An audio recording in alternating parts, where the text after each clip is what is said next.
Salut Internet, c'est Alex et bienvenue dans l'épisode 6 d'Objectif 100K € par mois. Et ouais, ça faisait 4 mois qu'un nouvel épisode n'était pas sorti et je me suis dit qu'il était temps que je vous fasse une petite mise à jour pour que vous puissiez suivre un petit peu où en sont mes projets. Est-ce que je n'ai pas disparu de la circulation? Non, je suis toujours là, je travaille dans l'ombre. Même si j'essaye de partager régulièrement sur LinkedIn et sur X. C'est vrai que les vidéos, c'est un peu, je n'ai pas forcément le temps de faire une vidéo tout le temps, mais voilà, tous les 3-4 mois, c'est pas mal. Et donc me voilà avec l'épisode 6 que j'ai décidé de nommer Vision, exécution, parce que je suis vraiment dans ce mode-là et je souhaitais vous en parler aujourd'hui. Alors c'est parti.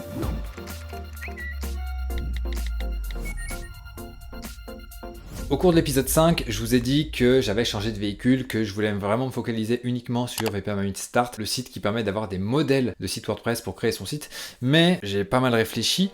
Et j'ai décidé d'arrêter. Non, je rigole. J'ai pas mal réfléchi du coup sur comment je pouvais améliorer le projet parce que juste vendre des modèles de site c'est un petit peu léger. Je vous avais parlé aussi de vendre des prestations derrière, d'installation, etc. Mais voilà, j'ai voulu creuser et puis il y avait aussi tout un système d'acquisition à mettre en place pour pouvoir faire venir des gens et les convertir et essayer de leur proposer nos modèles de site, des ressources en affiliation, etc., etc. et d'autres choses. Donc je vais pas vous refaire le topo de l'épisode 5, je vous y renvoie pour voir un petit peu la vision que j'avais à ce moment-là. Mais cette vision-là a évolué et pour développer le projet en fait, de voir quelque chose de beaucoup plus ambitieux en fait, et c'est ce dont je vais vous parler aujourd'hui, et je vais donc vous parler des différentes ramifications du projet, parce que voilà, il a pris qu'il y a quelques branches en fait qui sont sur le point de pousser. Je vous ai dit déjà dans un premier temps qu'il fallait mettre en place tout un tas de funnels pour faire en sorte qu'il y ait des gens qui veulent créer un site, qu'on puisse s'occuper d'eux, leur donner des ressources, les aider à se lancer, et le truc c'est que parfois il y a des gens qui n'ont pas beaucoup de budget, donc là ils ont besoin plus d'informations pour se former. Il y en a, ils ont un petit peu d'argent, pas beaucoup de budget, mais ils ont assez pour avoir un site, on va dire, low cost,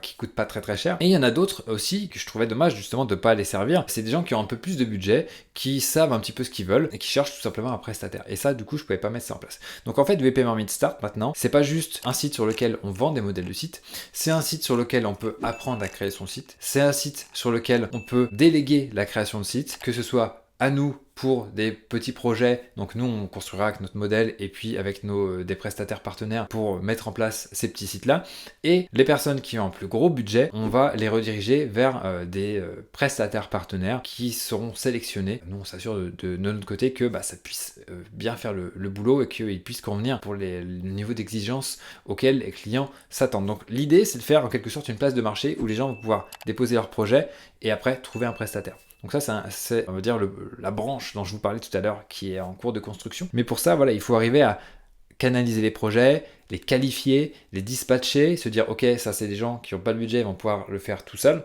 ils vont devoir le faire tout seuls. Eux, ils ont un petit peu de budget, donc on peut leur proposer des choses, mais sinon ils se débrouillent tout seuls. Et sinon, les autres, il faut qu'ils décrivent leur projet, parce que s'ils cherchent un prestataire, on va essayer de les qualifier le mieux possible pour éviter de faire perdre du temps aux gens à qui on va les recommander. Le but, c'est d'amener les prospects à ces prestataires-là qui soient les plus qualifiés possibles, les plus matures possibles, et donc on va s'occuper aussi d'eux à ce niveau-là. Donc au final, on reste vraiment dans du VP Mamit Start, c'est-à-dire qu'on va démarrer un projet WordPress, quel que soit son budget, quelle que soit la niche, le secteur, quelle que soit ses ambitions, etc., etc. Donc l'idée, c'est vraiment d'accompagner ceux qui se lancent avec WordPress, et voilà, j'avais pas forcément imaginé tout ça dès le départ, mais en travaillant, en réfléchissant, etc., ça fait sens. Donc ça, c'est un premier point.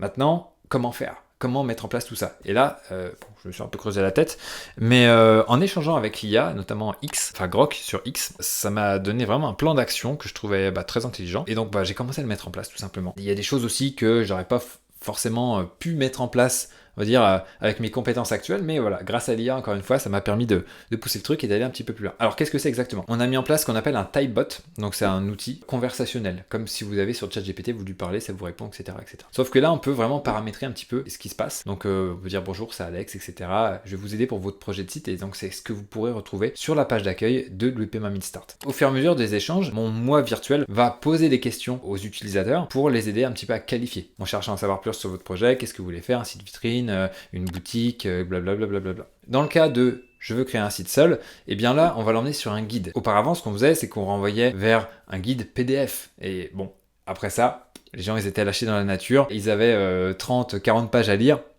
ok, bon, on sait pas trop ce qui se passait. Et généralement, bah, ça les incitait pas trop à passer à l'action. Donc là, je me suis dit, il faut qu'on essaye de trouver quelque chose de plus intelligent, quelque chose qui puisse mieux les aider et quelque chose qui soit plus digeste. Et donc c'est là que m'est venue l'idée de mettre en place un guide, toujours le même guide au final, mais structuré de façon différente, qui est constitué de plein de petites étapes. Et le but, ça va être de les aider à avancer d'étape en étape jusqu'à temps que leur site soit en place. Donc au final, même si c'est des gens qui n'ont pas beaucoup de budget, eh bien on va quand même les accompagner, parce que nous derrière, on va essayer de se rémunérer avec de l'affiliation pour différents outils et services, comme par exemple O2Switch, avec qui on est partenaire depuis des années. Et surtout, ce qui est intéressant, c'est que comme le guide est sur notre site, on peut l'actualiser tant qu'on veut, on peut corriger les choses si on le souhaite, et surtout on peut l'enrichir. Ce qui est intéressant aussi, c'est que grâce aux informations qu'on a recueillies au niveau du Typebot dont je vous parlais tout à l'heure, eh bien on va pouvoir personnaliser ce guide-là par rapport à la niche et par rapport au budget de la personne. Donc admettons que la personne soit thérapeute, et bien là on va pouvoir lui donner peut-être une suggestion d'arborescence, on va pouvoir lui donner ce qu'il va pouvoir mettre à l'intérieur de ses pages, enfin voilà, il y a plein de choses à créer,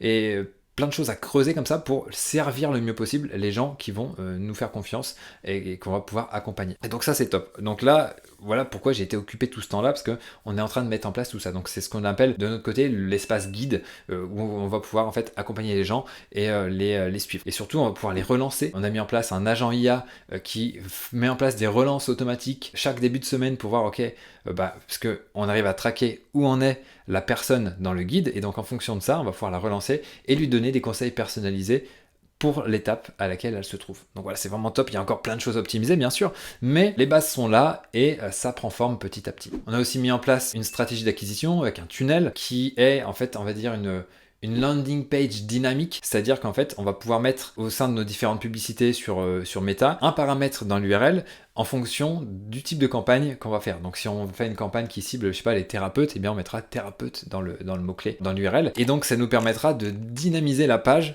comme ça la landing page, enfin plutôt la page d'opt-in, pour pouvoir accéder au guide, elle sera dynamisée avec thérapeute un petit peu partout, et donc ça parlera plus aux gens. Donc si on met artisan, bah, ça sera pareil, si on met plombier ou je ne sais pas trop quoi, ça fera la même chose. Et du coup on va pouvoir multiplier les campagnes, au final ça sera juste la même landing page mais qui est dynamique et qui est optimisée et qui renvoie après vers notre guide qui aura aussi des conseils personnalisés. Donc voilà, la boucle est bouclée et les gens vont pouvoir avancer avec leur projet de site internet. Donc ça c'est trop cool. Donc notre agent IA pareil qui va relancer, on va aussi en développer un autre pour pouvoir répondre aux questions que les gens nous posent. Et l'idée, ça va être de scaler ça, en fait, de faire en sorte d'aider un maximum de monde grâce à la technologie, chose qu'on ne pouvait pas faire auparavant. Je ne pouvais pas me permettre de contacter toutes les personnes qui ont un projet de site, passer 30 minutes avec elles au téléphone pour me rendre compte un petit peu plus tard qu'elles avaient zéro budget. Donc voilà, ça, c'est pas possible. Donc là, l'idée, c'est de pouvoir scaler tout ça et de pouvoir attaquer fort là-dessus. Donc là, on est dessus. Après, donc on avait l'espace guide. Deuxième pilier, sur les 3 piliers, c'est l'espace projet. Là, c'est où une personne cherche à déléguer un projet. Donc là, on va faire en sorte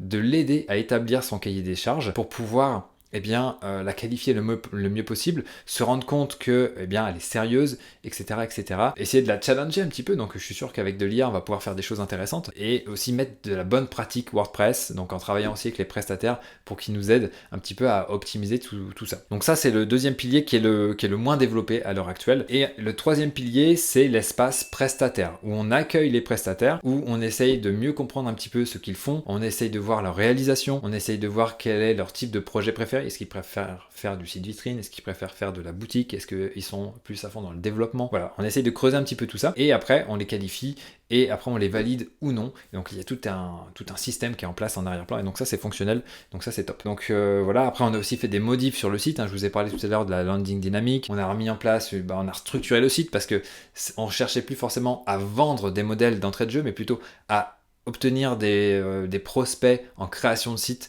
qu'on va pouvoir accompagner, que ce soit gratuitement ou en mode recommandation. Donc voilà, on n'a pas chômé. Pour nous accompagner, on a aussi eu de nouvelles recrues. Donc il y a Rémi qui nous accompagne désormais en tant que chef de projet. Il fait aussi du support chez nous. Donc Rémi, c'est un prestataire WordPress qui a mis un message sur LinkedIn une fois et qui disait un truc du genre j'aimerais vraiment m'intégrer à une équipe. Et du coup voilà, je suis arrivé un petit peu comme ça, j'ai répondu à son appel, et puis voilà, après quelques échanges, ça c'est fait. Donc ça c'est top. Et on a aussi Marwen qui nous a rejoint, qui nous aide à faire des installations de WordPress, qui nous aide à faire différentes migrations, à faire des choses choses un petit peu techniques, on va dire. C'est un peu notre assistant WordPress qui fait des choses voilà, en arrière-plan, un petit peu de développement, un petit peu de ci, un petit peu de ça, et ça nous dépanne bien.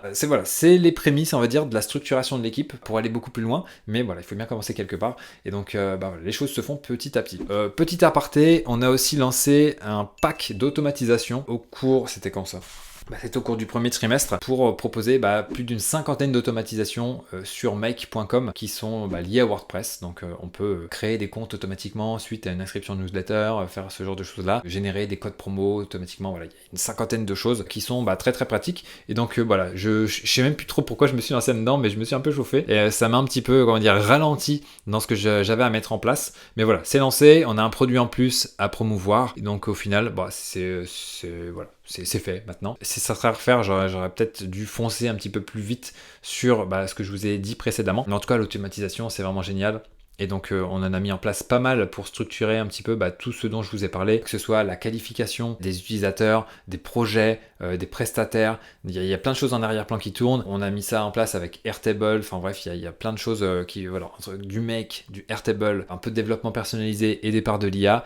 C'est plutôt pas mal. Un autre challenge aussi qu'on a eu, c'était du WP Marmite Pay, parce que je vous en ai parlé la dernière fois, je mets en pause le projet, mais quand on vend des choses, il faut quand même avoir un système de paiement en place. J'ai dû me résoudre à revenir à WooCommerce, mais ça m'embêtait d'avoir quand même tout l'attirail de WooCommerce classique. Donc je me suis dit, est-ce qu'il n'y a pas moyen quand même de combiner la page de paiement Stripe, donc Stripe Checkout, avec WooCommerce. J'ai essayé de prendre un truc avec de l'IA, ça n'a pas marché, parce que c'était sûrement un petit peu trop complexe, mais du coup j'avais quelqu'un un petit peu sous le coude à qui j'ai proposé ça, d'avancer là-dessus, et bon an mal an, ça s'est fait, ça fonctionne, et donc voilà, je vais pas forcément promouvoir ça en tant que produit, mais ça pourra peut-être être le cas plus tard. On va déjà le faire fonctionner pour nous, de notre côté, en interne. On va l'éprouver, on va bien le faire fonctionner, et puis voilà. Si un jour on a du temps et que on peut proposer ça en produit, on va dire commercial, voilà, on le fera sûrement, mais pas pour le moment. Vraiment focus sur WP Marmite Start, et puis peut-être que sous le manteau, voilà, on essaiera de le proposer, on va dire, à des clients. J'ai pas de plan particulier pour ça. Il y a déjà suffisamment à faire avec l'optimisation de notre guide gratuit, de notre espace projet, notre espace prestataire, de faire de l'acquisition, la conversion, etc. Monétisation derrière. Je suis vraiment en mode gros bourrin, où tout simplement on a le plan, la vision, l'exécution, et donc là c'est parti. Comme je vous le disais la dernière fois, je suis remonté à bloc et j'y suis toujours. Donc merci de m'avoir écouté pour cet épisode 6. Je vous donne rendez-vous dans l'épisode 7. Bien sûr, abonnez-vous à la chaîne si ce n'est pas déjà fait. J'essaierai de vous publier une autre vidéo. J'ai d'ailleurs mis mon système de productivité que j'ai partagé dernièrement et elle a plutôt bien marché, presque 2000 vues. Donc ça c'est cool. Comme d'habitude pour vos projets, donnez tout et ne lâchez rien. Ciao.